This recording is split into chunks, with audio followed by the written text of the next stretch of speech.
السلام عليكم ورحمة الله وبركاته.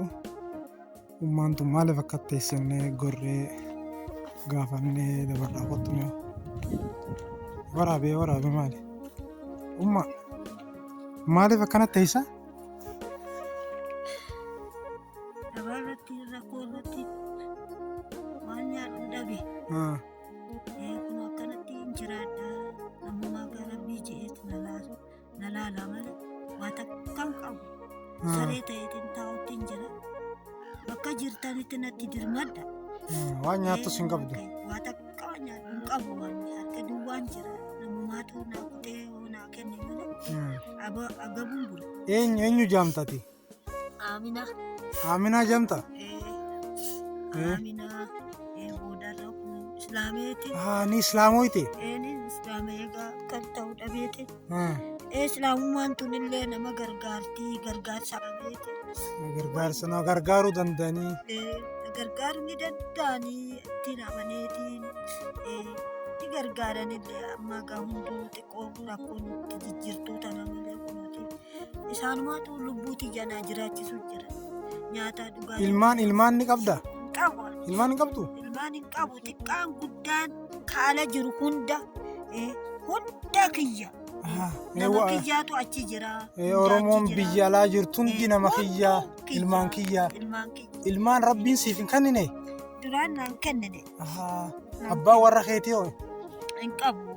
Inni osoon islaameen? Islaamee? Islaameen? Islaameetu du'e. Ni du'e? Narraa du'e. Akkasii? Narraa du'e.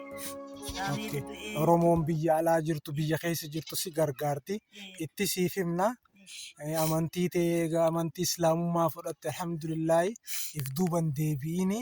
Kunoo viidiyoon tun biraan sii geenya waan isaan siin jedhan waan si gargaaran siin dhaqqabna.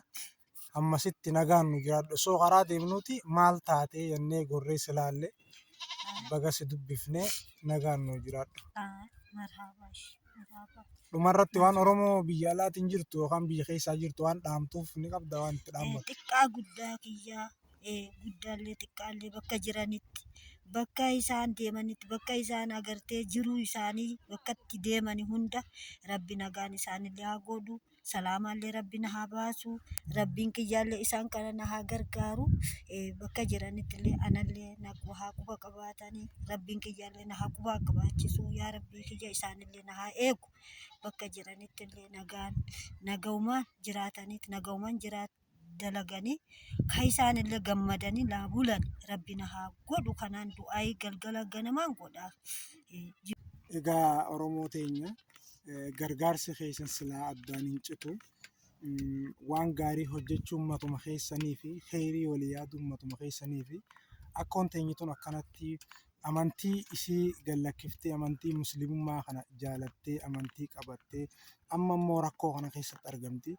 Manni isiin keessa bultulleen kana amma hunoo mee deemee miilaan ni okkolti deemullee hin dandeessu yeroo hedduudha. Mee miilli